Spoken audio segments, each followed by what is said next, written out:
구독과 좋아요는 힘이 됩니다. 엄마, 앞으로 우리 집에 자주 오지 마세요. 이제 저희 가정은 저희가 알아서 살겠습니다. 아들의 목소리가 귓가에서 맴돌았습니다. 저는 박영숙 올해 80세입니다. 평생 자식만 바라보고 살아온 제게 큰아들이 그렇게 말하더군요.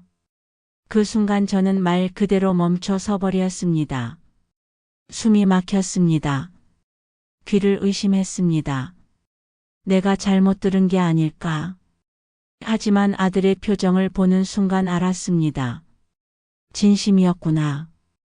아들은 저를 똑바로 쳐다보며 말했습니다.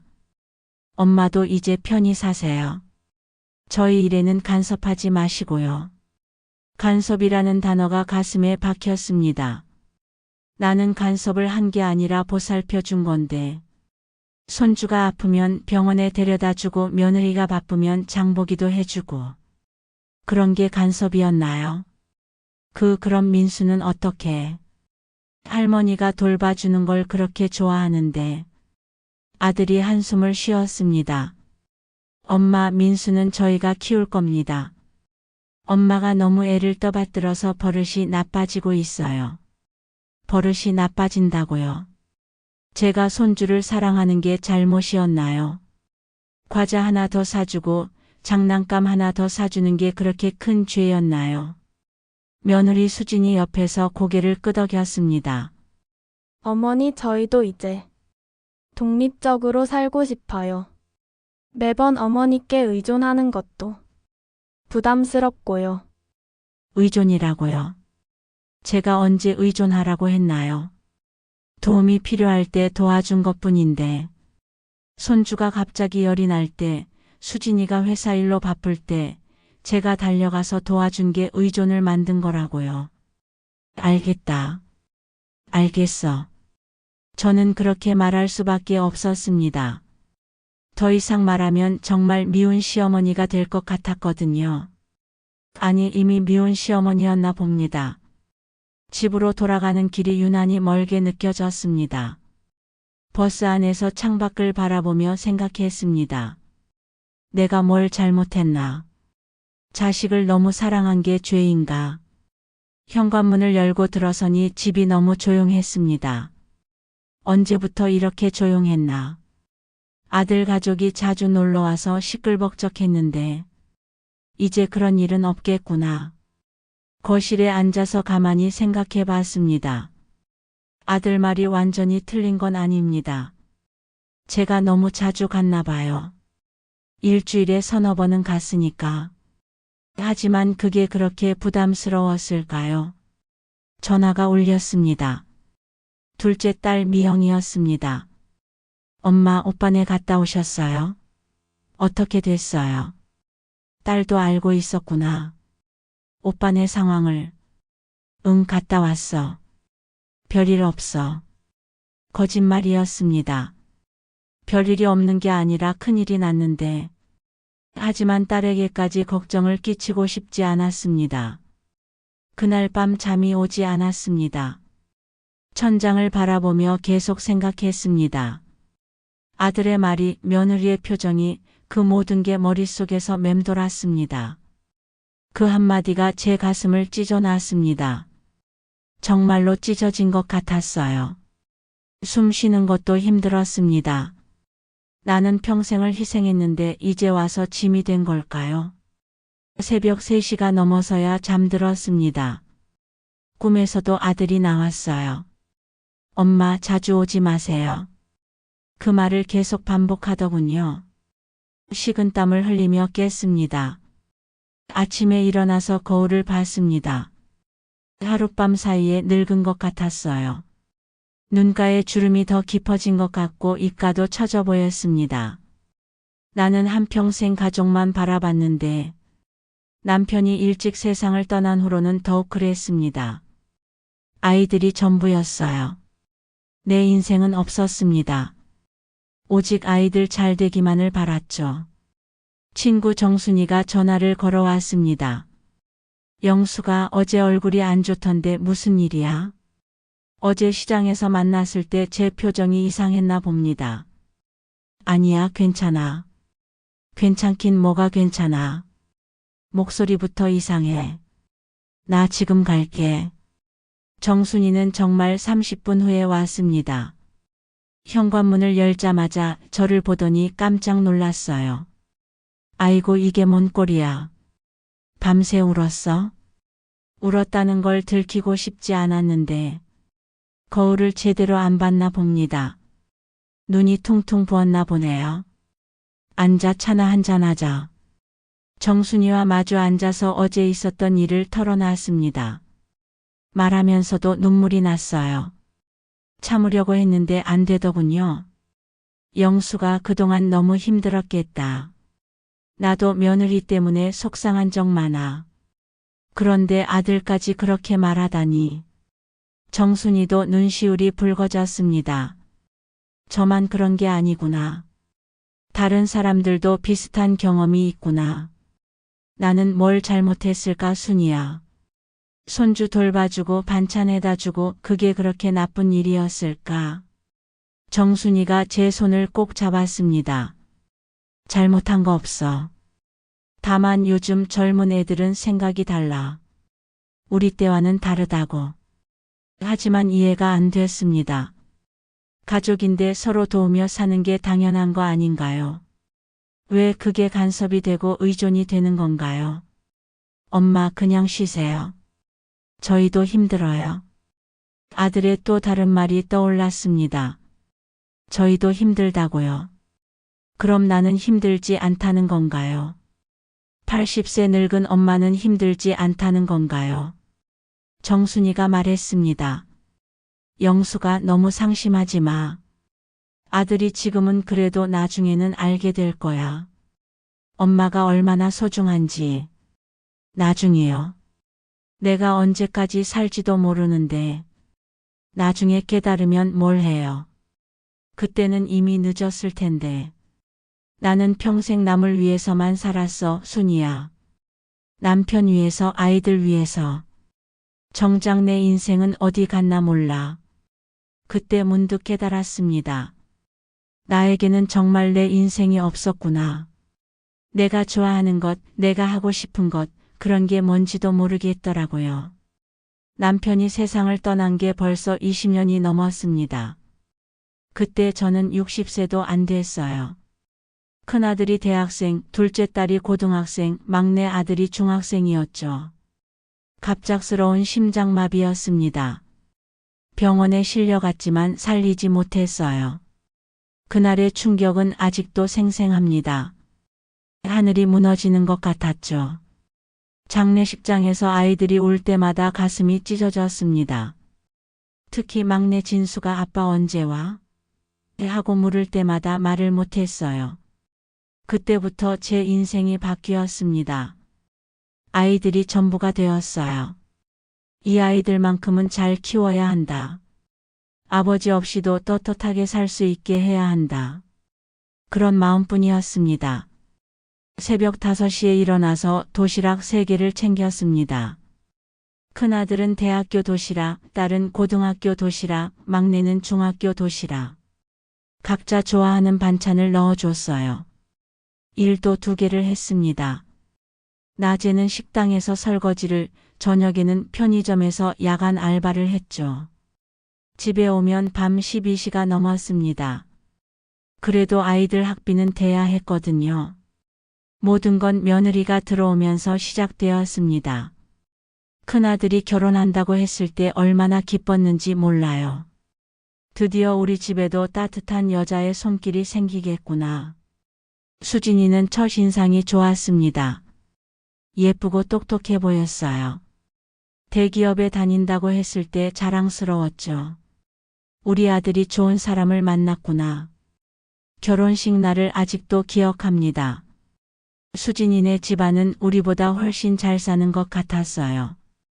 하객들도 많고 축의금 봉투도 두꺼워 보였죠. 조금 위축됐습니다. 어머님, 잘 부탁드려요. 수진이가 인사할 때 미소가 예뻤어요. 하지만 뭔가 어색했습니다. 진심 같지 않은 미소였달까. 그때는 떨려서 그런 줄 알았어요. 신혼집을 마련해 줄 때도 그랬습니다. 제가 가진 전 재산을 털어서 전세 보증금을 마련해 줬어요. 2억이 넘는 큰 돈이었죠. 어머니 고맙습니다. 평생 잊지 않을게요. 아들이 눈물을 글썽이며 말했을 때 얼마나 뿌듯했는지. 이런 게 부모의 기쁨이구나. 자식이 행복하면 나도 행복하다고 생각했어요. 하지만 조금씩 변하기 시작했습니다. 처음엔 일주일에 한 번씩 안부를 물었는데 점점 뜸해졌어요. 전화를 걸어도 바쁘다는 핑계가 많아졌죠. 어머니 지금 회사 일로 바빠서 나중에 다시 전화 드릴게요. 어머니 수진이가 몸이 안 좋아서 오늘은 좀 쉬게 해주세요. 핑계는 늘 있었습니다. 저는 그런 핑계들을 다 이해하려고 했어요. 젊은 사람들은 바쁘니까. 신혼이니까 둘만의 시간이 필요하니까. 민수가 태어났을 때 얼마나 기뻤는지 몰라요. 드디어 손주가 생겼구나. 이 아이는 내가 정말 예뻐해 줄 수 있겠다. 그렇게 생각했어요. 하지만 그때부터 진짜 문제가 시작되었습니다. 민수가 돌이 지나고 나서부터였습니다. 명절이 다가오니까 수진이가 말하더군요. 어머니 올해 추석은 우리끼리만 조용히 지내려고 해요. 민수도 아직 어리고 사람 많으면 힘들어할 것 같아서요. 우리끼리만이라고요. 그럼 저는 우리가 아닌 건가요? 평생 명절 때마다 온 가족이 모여서 제사 지내고 음식 나눠 먹었는데 갑자기 혼자 명절을 보내라는 건가요? 그래도 민수 할머니인데 추석에 손주 얼굴은 봐야지. 어머니 정말 죄송해요. 다음에 따로 뵈러 갈게요. 따로 뵈러 간다는 말도 지켜지지 않았습니다. 추석이 지나고 한 달이 넘어서야 연락이 왔어요. 그것도 제가 먼저 전화해서요. 둘째 딸 미영이가 안쓰러워했습니다. 엄마, 우리랑 같이 추석 지내요. 오빠는 왜 그래요? 하지만 첫째와 추석을 안 지내고 둘째와 지낸다는 게 마음에 걸렸어요. 결국 혼자 추석을 보냈습니다. 평생 처음으로요. 그해 겨울 민수 돌잔치 때도 마찬가지였습니다. 수진이 어머니는 한복 맞춘 걸 입고 오셨는데 저는 그냥 평상복으로 갔어요. 아무도 말해주지 않았거든요. 엄마, 자리가 많지 않아서 미리 말씀드릴게요. 가족들만 간단히 하려고 해요. 간단히 한다면서 수진이네 친지들은 많이 와 있더군요. 저만 어색하게 구석에 앉아 있었어요. 마치 손님 같았습니다. 민수를 안으려고 했는데 수진이가 말했습니다. 어머니, 민수가 낯을 가려서요. 나중에 안아주세요. 낯을 가린다고요? 일주일에 서너 번씩 보는 할머니를 낯설어 한다고요? 말도 안 되는 핑계였어요. 하지만 뭐라고 말할 수 없었습니다. 사진 찍을 때도 마찬가지였습니다. 먼저는 수진이네 가족들과 찍고 그 다음에 저도 끼워서 한 장 찍었어요. 마치 덤으로 찍어주는 것 같았죠. 그날 집에 와서 정말 많이 울었습니다. 이게 맞나? 내가 손주 돌잔치에서 이렇게 소외받는 게 맞나? 하지만 아무에게도 말할 수 없었어요. 작년 봄에는 더 큰 일이 있었습니다. 아들에게 전화를 걸었는데 목소리가 차갑더군요. 엄마, 생활비 얘기인데요. 저희도 빠듯합니다. 민수 어린이집비도 오르고 집 대출도 있고요. 생활비를 달라고 한 적이 없는데요. 오히려 제가 반찬에다 주고 민수 용돈도 주고 그랬는데 갑자기 생활비 얘기를 왜 하는 건가요? 아들아, 엄마가 언제 생활비 달라고 했냐? 아, 그게 아니라 앞으로는 서로 경제적으로 독립해서 살자는 뜻이에요. 엄마도 연금 있으시잖아요. 연금이라고 해봤자 얼마 안 되는데. 그리고 그게 문제가 아니잖아요. 돈을 달라고 한 게 아니라 가족으로서 지내자는 건데. 엄마, 너무 자주 오시는 것도 부담스러워요. 저희도 저희만의 생활이 있거든요.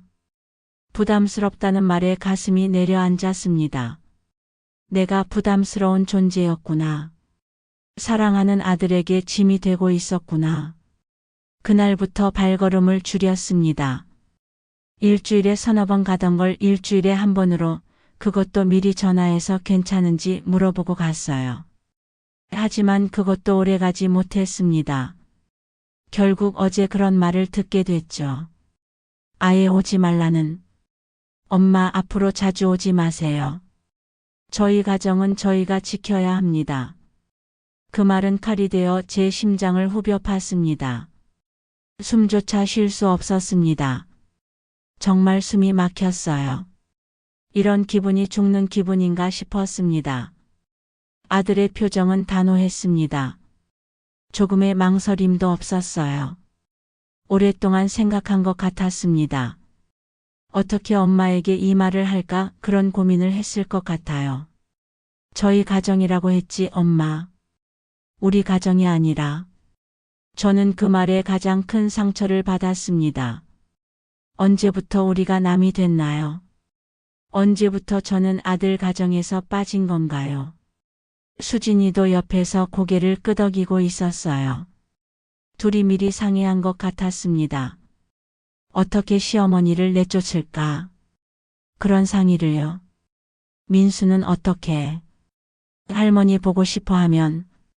제가 마지막으로 한 말이었습니다. 정말 마지막 희망을 걸고 한 말이었어요. 그래도 손주는 할머니를 좋아하니까. 민수는 저희가 잘 달랠 겁니다.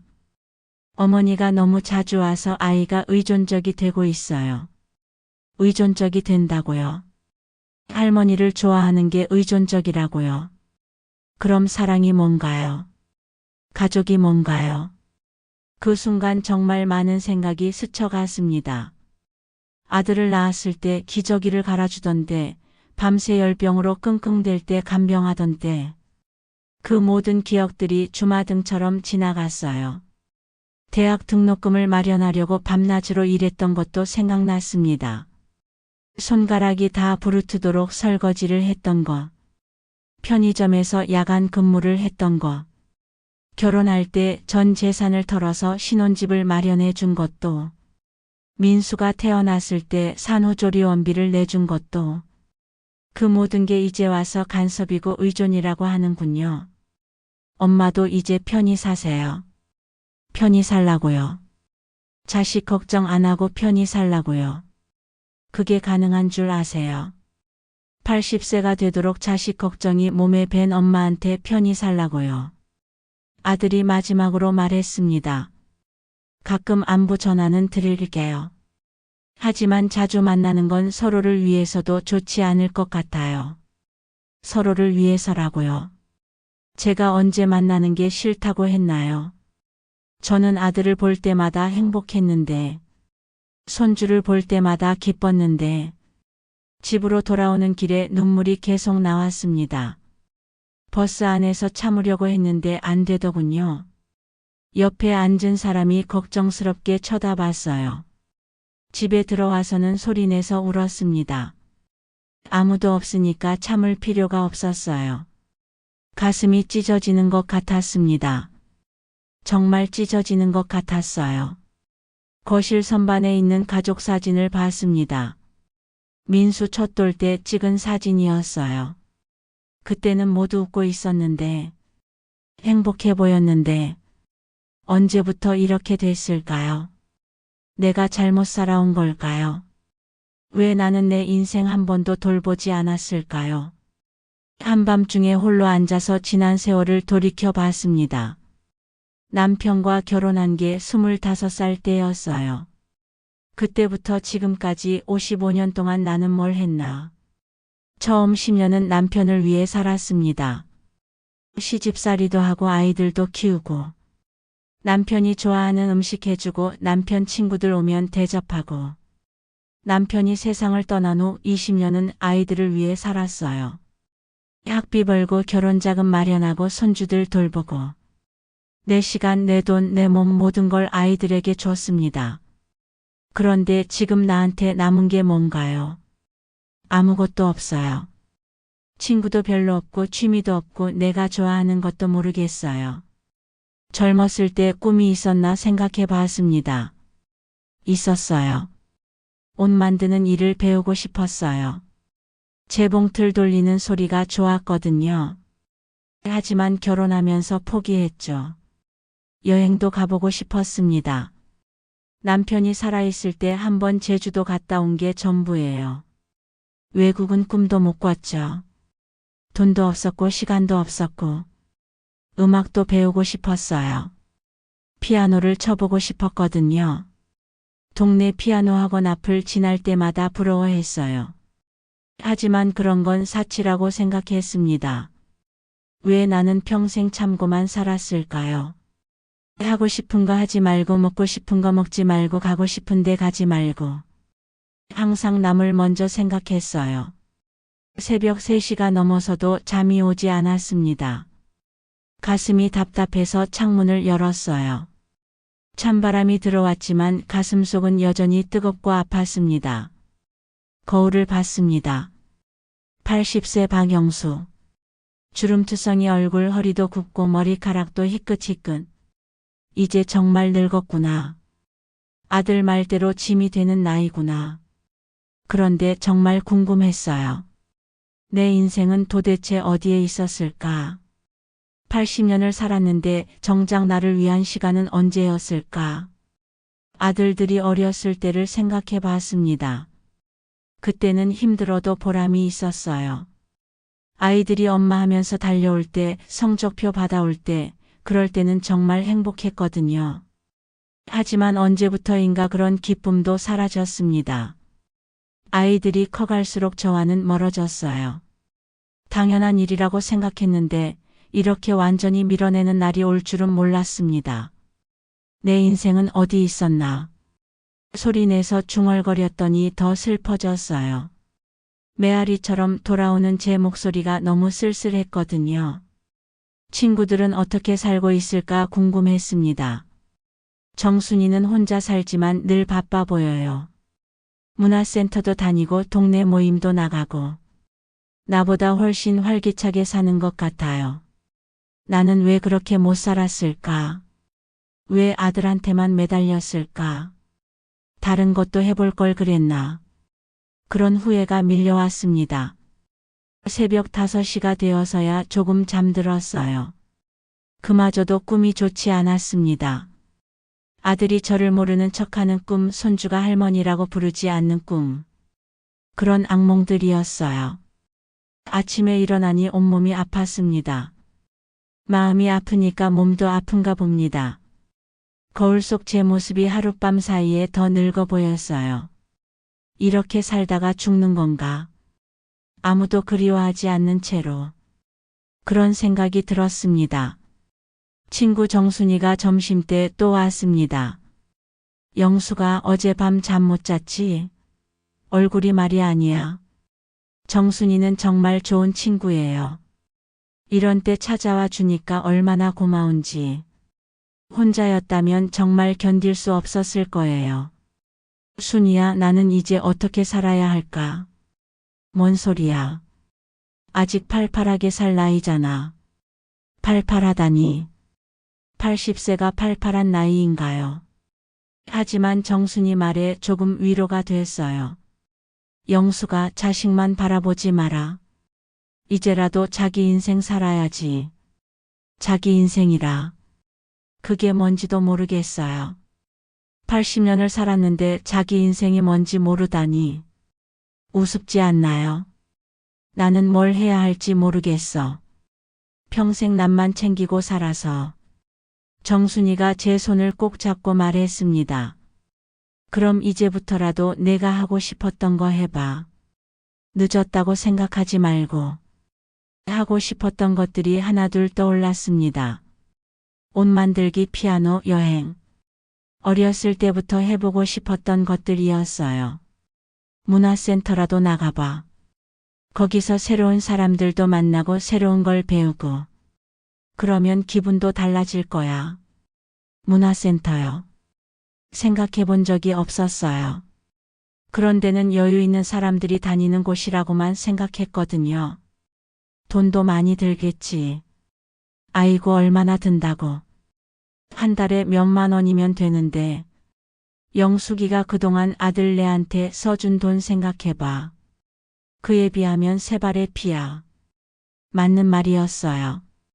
아들 결혼 자금으로 몇 천만 원, 신혼집 전세금으로 2억, 민수 용돈으로 매달 수십만 원. 정작 저를 위해서는 한 푼도 안 썼었거든요. 그래, 더 이상 눈치만 보고 살지 않겠어. 그렇게 말하니까 가슴이 조금 뻥 뚫리는 것 같았어요. 80년 만에 처음으로 나를 위한 결심을 한 것 같았습니다. 내 재산도 내 시간도 내 뜻대로 쓸 거야. 정순이가 박수를 쳤습니다. 그렇지, 그래야지. 이제야 영숙이다워. 영숙이다워라는 말이 이상했어요.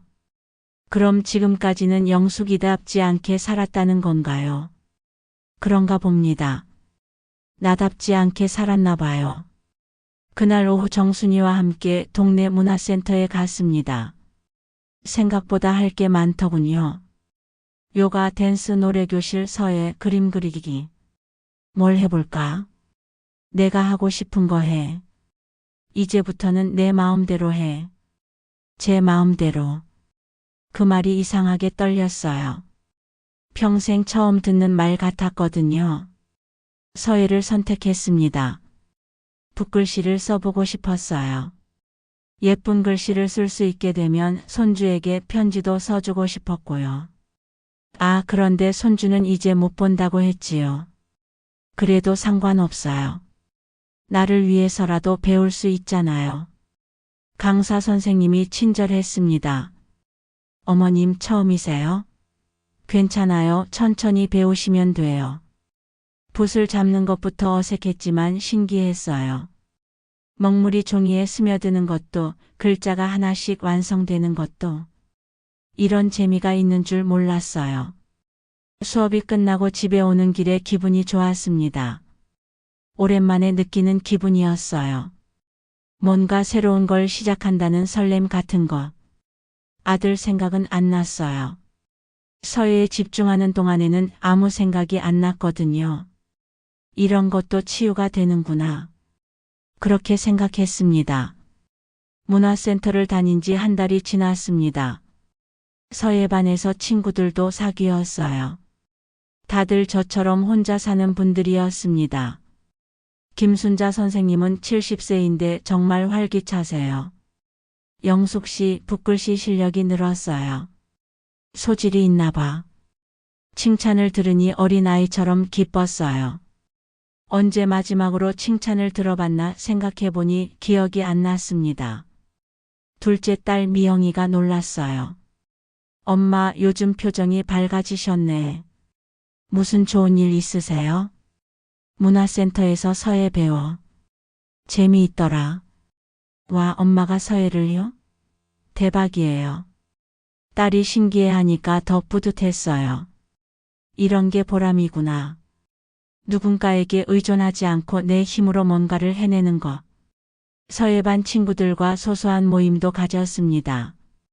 카페에서 차도 마시고 시장도 구경하고. 이런 게 내 시간이구나. 내 인생이구나. 김순자 선생님이 제안했어요. 우리 다음 달에 설악산 가보지 않을래요? 단풍이 예쁘다던데. 여행이요. 남편과 제주도 간 후로는 한 번도 안 가봤는데 갈 수 있을까요? 영숙 씨 혼자 사시잖아요. 괜찮으실 것 같은데. 맞아요. 저는 혼자예요. 누구한테 허락받을 필요도 없고 눈치 볼 필요도 없어요. 가고 싶으면 가면 되는 거네요. 좋아요. 가봅시다. 그렇게 대답하니까 가슴이 두근거렸어요. 80세에 새로운 도전을 하는 기분이었습니다. 설악산 여행은 정말 좋았어요. 단풍도 예쁘고 공기도 맑고 무엇보다 자유로웠습니다. 아무 걱정 없이 구경만 하면 되니까요. 사진도 많이 찍었어요. 단풍나무 앞에서, 계곡 앞에서. 오랜만에 웃는 사진이었습니다. 정말 오랜만에 웃었구나. 그런 생각이 들었어요. 돌아와서 딸에게 사진을 보여줬습니다. 엄마 정말 행복해 보이세요. 이런 표정 오랜만에 보는 것 같아요. 그러고 보니 맞아요. 요즘 거울을 보면 표정이 밝아 보여요. 주름은 여전하지만 눈빛이 다른 것 같아요. 그때 아들에게서 전화가 왔습니다. 한 달 만이었어요. 엄마 안녕하세요. 건강하게 지내고 계시죠? 응, 잘 지내고 있어. 그런데 엄마, 저희가 생각해 보니까 너무 심했던 것 같아요. 가끔은 놀러 오세요. 아들이 먼저 연락했구나. 예전 같았으면 얼마나 기뻤을까요? 하지만 이번에는 기분이 달랐어요. 아니다. 네? 뭐라고요? 나는 내 집에서 내 인생 살 거다. 단호하게 말했습니다. 아들이 당황하는 게 느껴졌어요. 예전에 엄마와는 다르니까요. 엄마, 무슨 말씀이세요? 내가 말했잖니. 서로 독립해서 살자고. 나도 그게 맞는 것 같아. 이제 와서 같이 살자고 하지 마라. 엄마가 화가 나셨나요? 화가 났을까요? 아니에요. 화는 안 나요. 그냥 이제 내 인생을 살고 싶어요. 80세부터라도요. 화 안 났어. 다만 이제는 나도 내 방식대로 살고 싶어. 너희도 너희 방식대로 살고. 아들이 한참 말이 없었어요. 그러더니 말했습니다. 알겠습니다. 엄마가 원하시는 대로 하세요. 전화를 끊고 나니 시원했어요. 이상하게 속이 시원했습니다. 드디어 제대로 된 말을 한 것 같아요. 딸 미영이가 물었습니다. 엄마, 오빠네 화해하신 거예요? 화해가 아니라 정리한 거야. 이제 서로 적당한 거리를 두고 지낼 거야. 적당한 거리. 그게 맞는 것 같아요. 너무 가까우면 서로 힘들고 너무 멀면 서로 그리우니까. 적당한 거리가 좋아요. 여러분, 자식은 소중하지만 전부가 아닙니다. 인생의 주인공은 바로 여러분 자신입니다. 저는 80세에 깨달았어요. 좀 늦었지만 그래도 깨달았으니 다행이죠. 여러분은 저보다 일찍 깨닫으셨으면 좋겠어요. 자식을 사랑하되 매달리지는 마세요. 자신을 사랑하는 것을 잊지 마세요. 내 인생의 주인공은 나 자신이라는 것을 잊지 마세요. 제 이야기가 마음에 와닿으셨다면 구독과 좋아요 부탁드립니다. 80세 할머니가 용기를 내서 하는 이야기니까 많은 분들이 들어주셨으면 좋겠어요. 혹시 비슷한 경험 있으시면 댓글로 남겨주세요. 함께 나누면 힘이 됩니다. 저만 이런 일을 겪은 게 아닐 거예요. 다른 분들 이야기도 듣고 싶어요. 요즘 저는 정말 바쁘게 살고 있어요.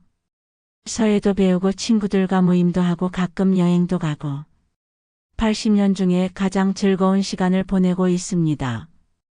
아들과도 적당히 연락하고 지내요. 한 달에 한 번 정도 안부 전화하고 명절 때는 각자 지내고 그게 서로에게 편한 것 같아요. 손주 민수도 가끔 보긴 해요. 아들이 데려오면 반갑게 만나고 안 데려와도 서운하지 않아요. 예전처럼 매달리지 않거든요. 오히려 그러니까 더 편안해진 것 같아요. 부담스러워하지 않으니까 아들도 가끔은 연락하게 되더라고요. 강요하지 않으니까 오히려 자연스러워졌어요. 제가 변하니까 주변 사람들도 저를 다르게 보더군요. 예전에는 불쌍해 보인다고 했는데 요즘은 멋있다고 해요. 80세에 새로운 인생을 시작하는 게 대단하다고요. 정말 나이는 숫자에 불과한 것 같아요. 마음이 젊으면 언제든 새로 시작할 수 있어요. 저도 80세에 처음으로 제 인생을 살기 시작했거든요. 여러분도 포기하지 마세요. 언제든 늦지 않았어요. 지금부터라도 자신을 위한 시간을 만드세요. 자신을 위한 투자를 하세요. 자식들이 뭐라고 해도 신경 쓰지 마세요. 여러분이 행복해야 자식들도 편해져요. 불행한 부모 밑에서 자식들도 짐을 지고 사는 거거든요. 다음에도 좋은 이야기로 찾아뵐게요. 80세 방영숙의 새로운 도전기 기대해 주세요. 구독과 좋아요 잊지 마시고요. 여러분 모두 행복하세요. 그리고 기억하세요. 인생의 주인공은 바로 여러분입니다.